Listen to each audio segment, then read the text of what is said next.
إخواني الطلبة أخواتي الطالبات، السلام عليكم ورحمة الله. سنقوم الآن بإنجاز لوحة القيادة على برنامج الإكسل.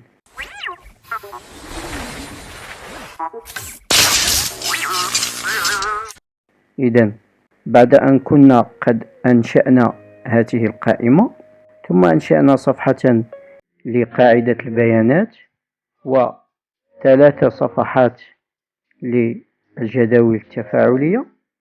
نقوم الآن بإنشاء روابط بين هذه الصفحات وصفحة القائمة، بحيث تصبح هذه الصفحة هي عبارة عن لوحة قيادة. إذا نبدأ على بركة الله. إذا نذهب إلى صفحة أوغير أو أي صفحة أخرى، ونذهب إلى انسيرسيون ونختار شكلا من هذه الأشكال التي يوفرها البرنامج. إذا هناك أشكال عديدة ومتنوعة ومختلفة الأشكال والأحجام. أقوم باختيار أحد الأشكال، مثلا أنا قمت باختيار هذا الشكل، أقوم بالتعديل عليه، أختار لونا مثيرا للانتباه، اللون الأصفر مثلا، ثم أكتب هنا منيو، أختار اللون وأغير حجم حتى يصبح مقروءا.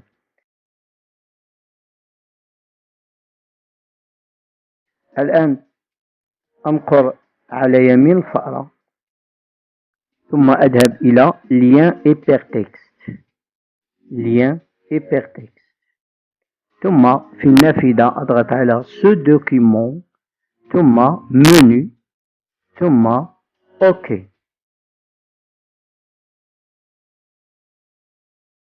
نقوم بالتجريب، نضغط عليه. إذن أحالنا مباشرة إلى صفحة المنيو. الآن نقوم بنسخ هذا الشكل أو نسخ هذا الزر ولصقه في باقي الصفحات.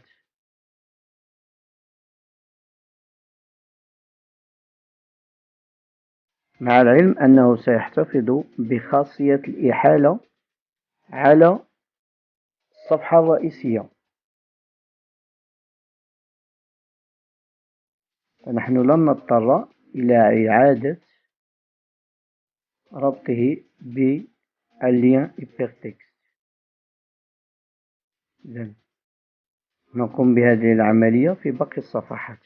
نذهب الآن إلى القائمة الرئيسية وننقر على أوغير، ثم نذهب إلى Lien Hypertexte،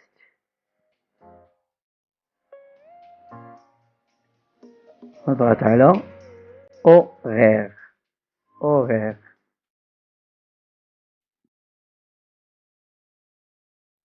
نغير لون الكتابة حتى تصبح مقروءة، ثم نعمل نفس الشيء مع أناليز.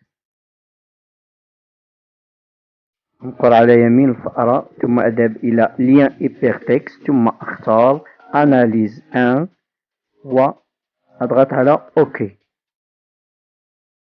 نفس الشيء مع الزر الثالث،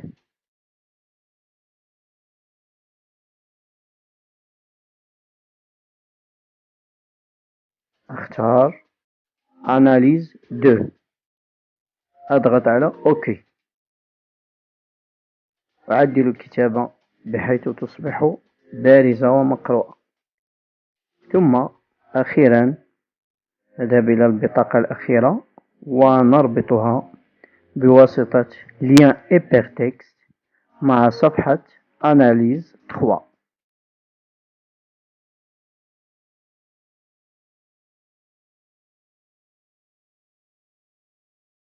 جيد. الآن سنقوم بتجريب هذه الأزرار.